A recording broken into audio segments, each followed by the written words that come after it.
Hello all.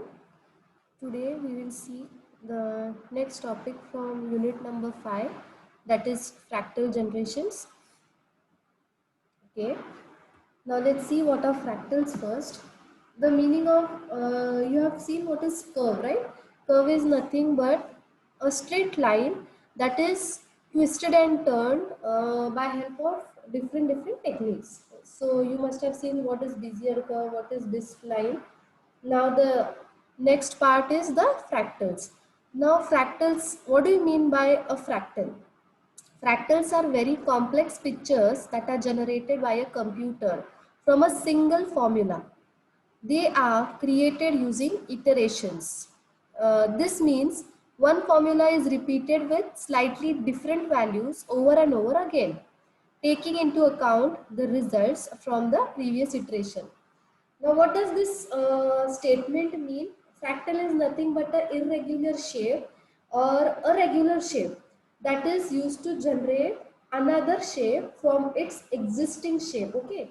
Now, if there is a square, you can make use of a square to draw another square by using a single formula, and the formula is iterated or it is used again and again or over and over by taking the result from the previous value. Okay, whatever will be its previous value will be taken as the input for the generation of the next diagram.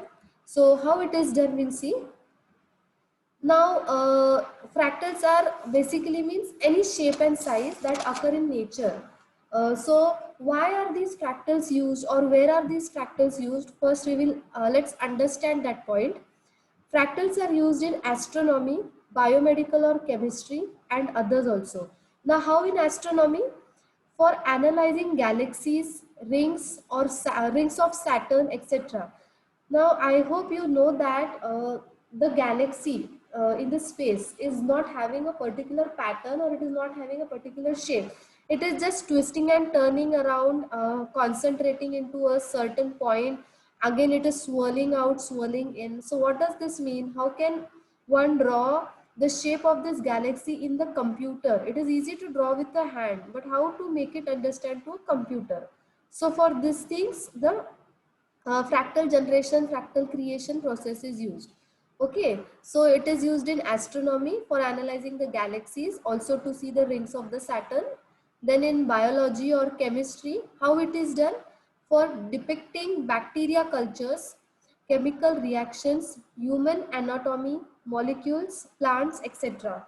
Now, if you observe a particular sample from a what do you say, microphone or microscope, sorry, what happens?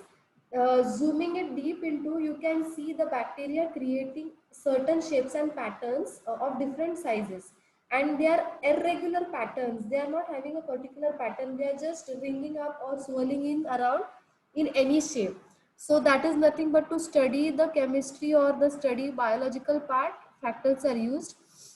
Then also others means what? For depicting the clouds, coastline, border lines, data compression, diffusion, economy, fractal art, fractal music, landscapes, special effects, etc. Everything that comes, I mean, under your animation, providing special effects, the musical, what we say, musical fractals that generate the pattern that is generated by music, means music cannot be drawn, but the signs and symbols. Okay, then the coastline, in order to draw the coastline with respect to computer graphics. So these are nothing but the fractals, they are used in these things. And also there are other fields where fractals are used, but this is just a short introduction where actually fractals are used. Okay, now we will see how fractals are generated or how they are created. Fractals can be generated by repeating the same shape over and over again, as shown in the following figure. I'll show you the figure. In figure A shows an equilateral triangle. In figure B, we can see that the triangle is repeated to create a star-like shape. In figure C, we can see that the star shape is uh, in figure B is repeated again and again to create a new shape. Okay, so this first point, whatever I have read now, I will show you in the diagram how actually it is looking. So we can do unlimited number of iterations to create a desired shape. In programming terms, recursion is used to create such shapes. So I think you must know what is recursion. Now see what I was telling. Figure number A, there is a equilateral triangle. Okay, in figure number B, that is the first generation, this same equilateral triangle is used to create a star. See, this is a equilateral triangle 1, 2, over here 3, 4, 5, and this is 6. Okay, so this same shape is used 6 times to create a star. Again, this shape or this star pattern, see this 1, 2 and 3. Okay, this over here 1, 2 and 3. This part of a star is again repeatedly used to create a second generation, that is another figure. So this is what fractals can be drawn by using the same shape, repeating it over and over again and again. So this is a leaf. This is the picture of a leaf. It is also used, or it is a part of fractal generation. I mean, fractals can be used to draw such type of diagrams.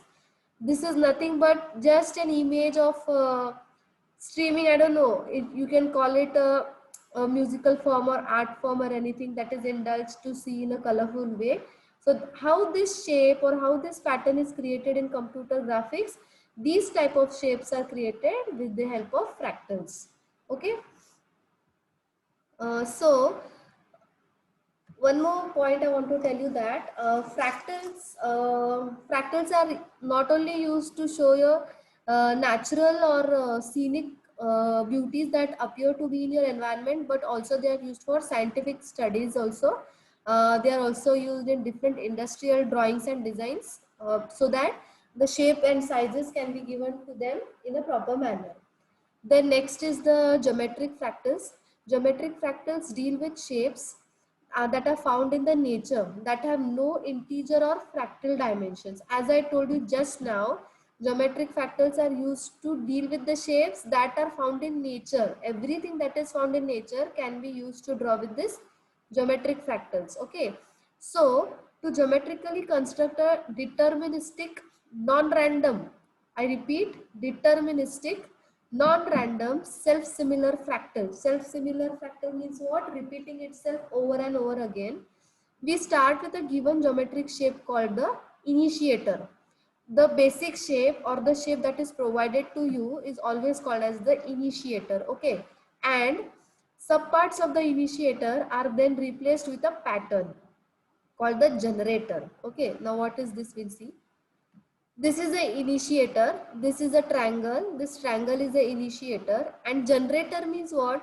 You are making use of the shape of a triangle in order to generate a new image. So this image is called as the generator. Over here, you are using the triangle to generate a new form. Okay.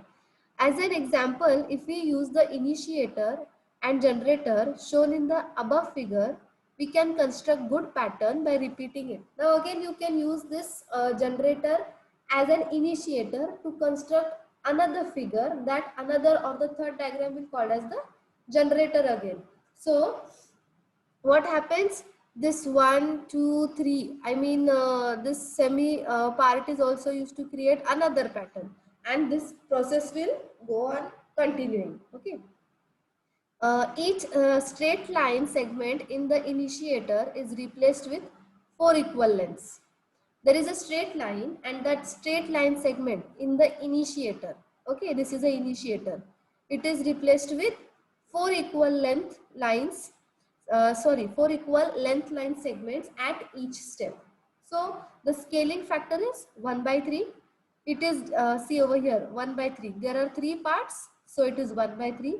So the fractal dimension is D. D is nothing but for dimension, that is equals to ln 4 upon ln 3, that is length 4 upon length 3, that is approximately 1.2. So fractal dimension, that is the value of D, is exactly, or we can say approximately, equal to 1.2619. This is a mathematical part that you have to just that is just to bring to your notice that what is fractal dimension. It is nothing but the dimension of a fractal or the image that you need to scale. Okay. Over here you will see in more, you'll understand more properly. Also the length of each line segment. See, this is a line segment. So length of the line segment is 1. What they are telling in the above statement, see, the length of each line segment in the initiator increases by a factor of 4 by 3 at each step. 4 by 3. How 4 by 3? See, 1, 2, 3 and 4. Single line length segment is 1. You are making the use 4 times. 1, 2, 3, 4. So line 1 by 3, you are, what you are doing, you are increasing the factor, you are increasing a factor of that line by 4 by 3 at each step. So this step, this particular 4 by 3 or this particular step is going to be what we say, added or used to draw another shape, so that the length of the fractal curve tends to infinity as more detail is added to the curve as shown in the following figure. See now, 1, 2, 3, 4. This was 4 by 3. What you are going to do? You are going to use this same pattern. This same pattern you are going to use by 16 by 9. That is how 16 by 9. Total line segments are 16 and the patterns, or what you say, the value that is increased or the scaling factor that is increased by 3. How 3? 1, see over here, 1, 2, 3, 4, 5 and so on. It can go increasing in a multiple value. 3 by 3 into 3. 3 3 is a 9. 1, 2, 3. Okay. I hope you have understood. Length, segment length is 1. When you are again increasing the scaling factor, what it becomes, the single line 1 by 3 will change to 4 by 3 because there are 4 line segments. So 4 by 3. Then there are 16 line segments. Okay, 16 line segments, but then 16 upon 9. This upon factor, this is that is 3, 9. This factor increases, or this value can be calculated, or this value can be known to you. That is totally depending on the figure. Okay, it is given in the previous slide also. See, length 4 upon length 3. Okay, next point. Now the fractals are classified in the 3 types: self similar, self affine and invariant. Okay, we'll see these points one by one. Self-similar fractals. Now what are self-similar fractals? They are parts, or these self-similar fractals are fractals that have parts that are scaled down versions of the entire object. It is nothing but a scaled down version. In these fractals, object subparts are constructed by applying a scaling parameter S. These self-similar patterns are created by applying a scaling factor, okay? And that scaling factor, it is called as S, and it is applied to the overall initial shape, so that when you create another pattern, there should not be any flaws generated in that particular shape.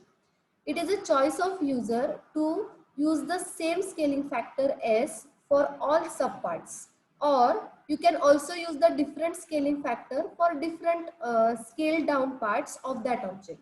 Means what? It totally depends on the user. If you want to use the same scaling factor S for overall shape, or you can also use different scaling factor for different scale down parts. Another subclass of self-similar fractal is a statistically self-similar fractal, in which user can also apply the random variation to the scale down subfactor. What does this point mean? You can randomly apply the variations. Means this is a variation. See, this is a variation. This is a variation. So you can randomly apply variation to the shape of that subpart. So these fractals are commonly used to model trees, shrubs and other plants. Now I hope you have understood what is self-similar. Imagine a tree, imagine a tree, okay? And when you are drawing the branches of the tree, the patterns are repeated. Then you're again subdividing that branch of the tree, and you're again similarly drawing that branch, or similarly drawing that shrub, or similarly drawing other plants. Means what? You're scaling, you're also using the scaling, same scaling factor, or you're using a different scaling factor. You can draw same shape, or you can randomly apply different shape. Then while drawing a bigger tree, some part of the tree you will draw that is tilted towards right side more, or it is just a short tree. So this is self-similar. You are using self-similar things. So next, second one is self-affine. What is self-affine? Basically, it is nothing but distorted self-similarity. Distorted means what? It is same like similarity. Self-similarity patterns are generated, but it is not in a flawless manner. It is in a distorted way. So in case of self-similarity, what is there? The object is scaled by the same amount in all directions. If you are scaling the object in right side, the same amount of object will also be scaled to your left side. But in self-affine, it is not so. It is scaling is not necessarily identical in all directions. Whatever scaling you are doing in right part, it is not necessary it is applied to top, it is applied to bottom, or it is applied to left side. Means there is a major difference between self similarity and self affine. Please keep in mind that self similarity is scaled similarly in all directions, but self affine means what? It is scaled down in, it is not identical in all directions, means there is a variation. Okay, an affine transformation is imposed on self affine structures only, because if you don't apply self affine or this affine transformation to an affine object only, it is not able to, you are not able to witness it, the difference. It will appear like you are using a self similarity property only. So affine transformation is mostly imposed on self affine structures only. Okay, so the very good example, or the common the fractals are commonly used in modern water, clouds and terrains. Now I hope you have understood what is self affine. Cloud, picture of a cloud, it can be stretched towards one side, it is bulky towards one side. So what is a cloud? An example of self-affine. The structure of a cloud is having a fractal of self-affinity. Okay. Model water. The water bodies, they are self-affine. Okay. They are similar at points, they are distorted at points. So this is what is self-affine. And the third is invariant fractals. Invariant fractals are what? They are non-linear transformations. They are non-linear. There is no linearity between the structures. They are all non-linear. And it includes self-squaring fractals. Self-squaring means what? There is a square, again within that you are drawing a square, again within that you are drawing a square, or using that same shape and size square to in order to generate a new pattern. So that is self-squaring fractal. We'll see now what are the dimensions, that is the topological dimension of a factor, a very important point. Topological dimension. Consider an object that is composed of elastic or a clay. You just imagine how I am reading it. There is a elastic or a clay. If the object can be deformed into a line or a line segment, we assign its dimension as dt. dt equals to 1. Please remember that fractal dimension that you are applying, that is topological dimension, is always equal to 1. This is for sure. If object deforms means what? Changes. It is not forming, or it fails to form into a plane or half plane or disk, we assign its dimension as 2. So always topological dimension is 1 and the fractal dimension is 2. In this case, the statement means what? If object deforms into a plane or half plane or disk, we assign its dimension dt equals to 2. So the meaning of this sentence is fractal dimension is always 2 and the topological dimension above, that is dt equals to 1. So topological dimension is 1 and the fractal dimension is 2. If object deforms into all space or half space or sphere, we assign its dimension as 3. If that particular object it falls into a space or half space or a sphere, then we assign the dimension as 3. So dt equals to 3. The dimension dt is referred to as the topological dimension. Just these terms are for your understanding, what topological dimension means, what the fractal dimension means, and how it is being actually used. Now fractal dimension. Fractal dimension, how it why it is actually used, we'll see. It is the second measure of a object dimension. I see, this is the second measure. Dt is the first measure, that is topological dimension is 1, that is the first measure, and dt equals to 2, that is fractal dimension 2, is the second measure of an object. Imagine that a line segment of a length, that is the length will be considered as L, is divided into n identical pieces. There is a line of length L and you are dividing into n identical. All the pieces are identical or similar pieces. Okay. So the length of the each line segment, it can be given as I, that is, we just consider I equals to total length upon number of pieces, that is L upon N. I hope this is clear now. The ratio of line, sorry, the ratio of the length of original line segment, the original line segment, and the length of each part of the line segment is referred to as a scaling factor and is given as L upon capital L upon small l. Just make a note over here. This is small l and this is capital L. Okay. Over here, scaling factor S is equals to capital L upon small l. So what does the meaning of this formula mean? Scaling factor is equals to total length of the line segment upon the each part of the line segment. Okay, that is cut into pieces. Now over here you will understand with the figure. Following figure shows the scaling of objects in various dimensions. So this is the line L. This line L is divided into two parts, 1 and 2.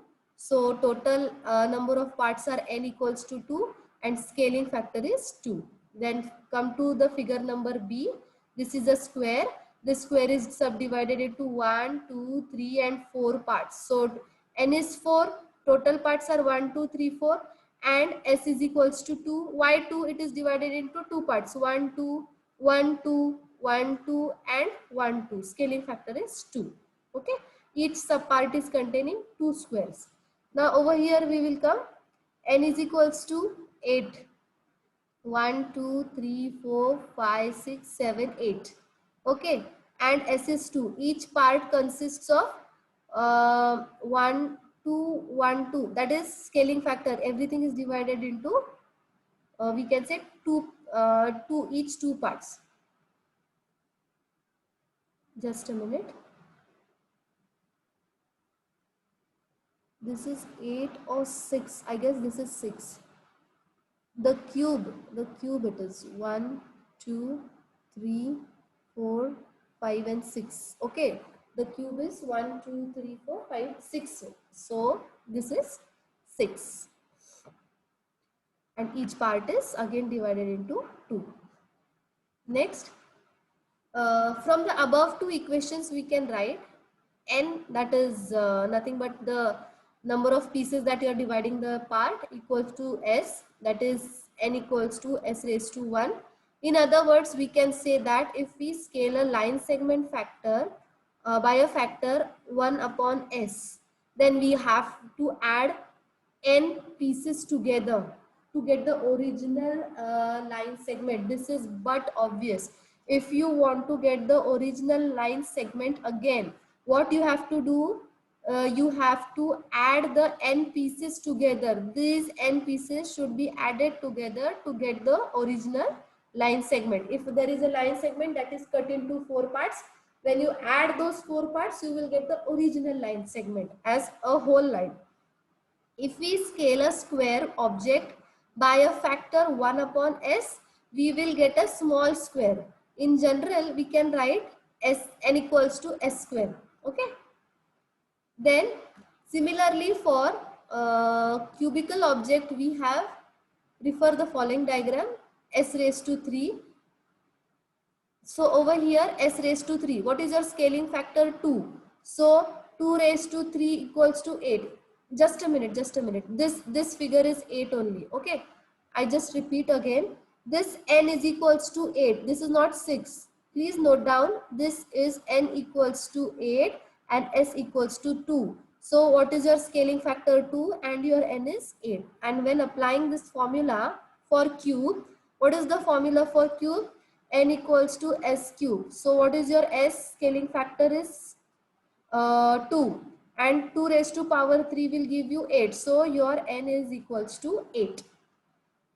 We have seen that we can specify the dimension of the object by variable d. Okay, you can specify the dimension by using a variable d. So here the exponent of s is the measure of the object dimension. Thus we can write the formula as n equals to s raised to d. Consider this n, this is n equals to, over here equals to, s is scaling factor, s is also a scaling factor over here, and instead of writing or a number over here, you just represent this number by the d variable, that is the dimension. So in whatever be this dimension, just replace this d with that particular number. Let it be s raised to 3, s raised to 8, s raised to 10, whatever it is. Okay, so solving for d, we can get d equals to log of n upon log of s. Use this particular formula, log of n upon log of s. This d is called as the fractal dimension. So whatever is your s, suppose I will just see this, d equals to log of 8 upon log of 2. Whatever you get log of 8 and whatever you get log of 2, just divide those two. Suppose I'll just take log of 8 is, suppose I'm just giving a random number, this is not right. Log of 8 will be suppose 2, and suppose log of s is 1, that is log of 2 is 1. So 2 upon 1, whatever is the answer of 2 upon 1, that will be the fractal dimension. Okay, now we'll see what is Hilbert's curve. Now we have seen how fractals are generated, where fractals are used, and what is the fractal dimension. Now based on these 3 to 4 terminologies, we will see what is actually a Hilbert's curve.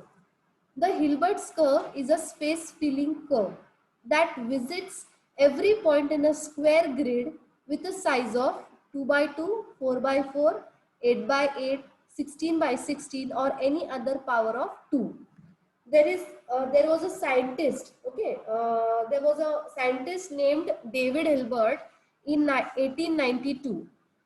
This David Hilbert invented the Hilbert's curve, what we say, pattern, Hilbert's curve pattern, and the application of this Hilbert curves are in image processing.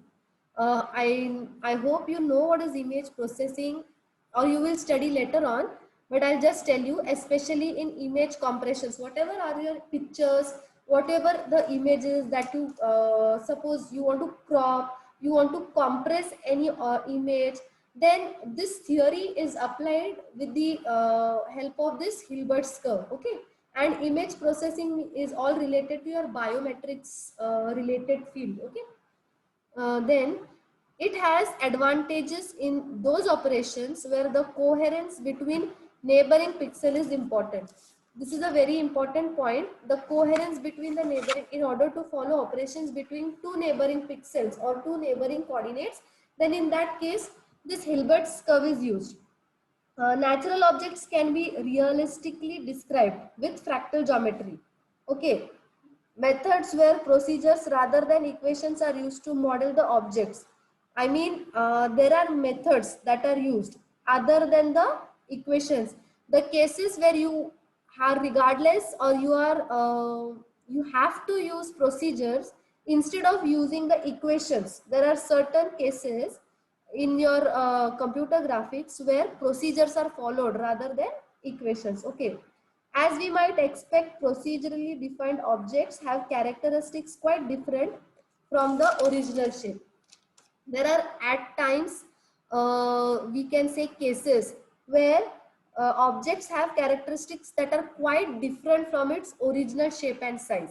So the Hilbert, this scientist named David Hilbert, he was trying very hard in order to find such type of curve that it would not intersect each other, or it would not touch the fractal shape of each other, but satisfy all the characteristics and properties. Then see, this Hilbert, we'll see the pattern of this Hilbert curve one by one. The Hilbert's curve can be considered by the following successive approximation. If a square is divided, first approximation I'll just tell you. What is told over here? It is a space filling curve that visits every point in a square grid with a size. That square can be 2 by 2, 4 by 4, anything that is to the power of 2. Hilbert's curve works mostly to the power, anything that is to the power of 2. This is a very basic property. Then this is a square. We'll consider this as a square. This square is again divided into 4 parts. 1, 2, 3 and 4. Got it? Now consider the center points of each quadrant. 1, 2, 3, 4. Or you can also go 1, 2, 3 and 4. When you get the center points of this each square, you have to just join those center points. Okay. This is the first approximation of Hilbert's curve. What Hilbert's curve is telling, if a square is divided into 4 quadrants, 1, 2, 3, 4, we can draw the first approximation of the Hilbert's curve by connecting the center point of each quadrant that is shown in the figure. Always after dividing the square, consider the center point of each square and start joining the center points of that particular square with the another square. Now second approximation we'll see. The second approximation of the Hilbert's curve can be drawn by further subdividing each of the quadrants and connecting their centers before moving to the next quadrant. What we had seen in this previous figure, see, this is one square. Okay, so what is this? This is one square. This is this whole is a square, one total square, and again it is divided into 1, 2, this is 3, this is 4, okay, 5 and 6. This whole square is divided like this. See, one straight line over here, one straight line over here, again one line over here, and the another line is followed in this way. So again it is subdivided. Okay, then the second approximation of the Hilbert's curve can be drawn by further subdividing each of the quadrant. Each quadrant we have again subdivided into 4 squares. 1, 2, 3, 4, 1, 2, 3, 4, 1, 2, 3, 4 and 1, 2, 3, 4. And after subdividing each quadrants, what we are doing? Connecting their centers before moving to the next major quadrant. Consider the center points. Consider all these center points. Now, how these quadrants are or how these center points are joined. You have to not self-intersect any line. So this property should be taken into consideration. While you are joining the center points, the line or should not self-intersect any point. So you have to just move either clockwise or either anti-clockwise. Okay. So the above figure shows second approximation of Hilbert's curve, and the third approximation of Hilbert's curve is again the third approximation subdivides the quadrants again. This is an infinite process, students. There is no limit or there is no such thing that at a point where you can stop. The Hilbert's curve generation, that is the length of Hilbert curve is infinite. You can do this task infinitely. So the square is in this Hilbert's curve. The square is the curve basically. Let me tell you, the square is nothing but a curve, and the basic entity of Hilbert curve is U shape. What is the basic entity? This is the U shape. See, this is the U shape. Let that U be upside or downside. I mean the face of the U should be upside or downside, or to the left side or to the right side. But the basic entity of Hilbert's curve is U shape. That U shape can be facing to left, right, above or below, anything. Okay, and always Hilbert's curve construction is done in 2 raised to n into 2 raised to n, that is 2 raised to nth power into 2 raised to nth power. So this is what the third quadrant, third approximation is telling you. We can draw third approximation to Hilbert's curve by connecting the centers of the finest level. Finest means what? The most basic level of quadrants, or the smallest level of quadrants, before stepping to the next level of the quadrant. See, again see, this single square is again divided into 4 squares. Again this single square is divided into 4 squares. This, so on. And after dividing this each single square into 4 square, how is the picture looking? This way. Okay, it is looking this way. Again find the center points. Go on finding the pitch pointing the center points of each square and start joining those center points. And while joining, you should draw such pattern, or you should draw such a shape that the lines will not self intersect each other. Okay, now we'll see from the above 3 diagrams, we have to note certain points. Now what those certain points are? If we infinitely extend the approximation to the Hilbert's curve, the curve fills the similar quadrants but never crosses itself. The curve fills the similar quadrants, but it will never cross itself. This is what I told you, that there is no self-intersecting or not crossing each other. The curve is arbitrarily close to every point in the square. The curve, see, the curve is arbitrarily close. Okay, close to every point. The curve passes through a point on a grid which becomes twice as fine with each subdivision. What it is telling? The curve passes through a point on a grid. See, the curve passes through a point on a grid that is again subdivided, or which becomes twice as subdivided by each subdivision. There is no limit to subdivision. Okay, you can also divide this small square into 4 parts. So there is no limit to subdivision, and therefore the length of the curve is infinite. With each subdivision, length of the curve increases by factor of 4. With each subdivision, see, first square, this was the first square, you divided into 4. So what is the length of the subdivision? 4. Now again this single square you divided into 4. Again what became the length of the subdivision? 4. See, the single square you again divided into 4. Again this into 4, this into 4, and this into 4. Next, again this particular square you divided into 4. That is reflected over here. 1 2 3 4, 1 2 3 4. That means what does this point tell you? With each subdivision, length of the curve increases by factor of 4. At each subdivision, the scale changes by 2, okay, but length changes by 4. Your scaling is of 2, but length will change by 4. Therefore, for Hilbert's curve, topological dimension is 1. I told you, topological dimension is 1 and the fractal dimension is 2. Now this is just, I will show how it is approximation 1, 2 and 3 approximations are divided.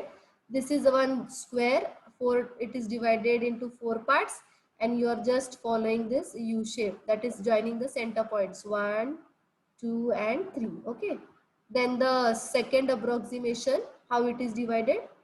This is the U shape, that is again divided into the subparts, and these arrows are telling you how the direction is moving, either clockwise or anti-clockwise. And after you connect these middle points or the center points, the figure will look like this. And the third approximation, in the third approximation, how the process will look. See, this red line is nothing but your first approximation. The blue line is nothing but your second approximation. This is your second approximation. And this black line is nothing but your third approximation. So no, while moving, these lines are not self intersecting each other, though they are crossing from one path to another path twice. Okay, they are passing from one part to another part twice, but they are not cutting each other during that particular approximation. I hope you have understood what is the fractal generation and the Hilbert's curve. So thank you.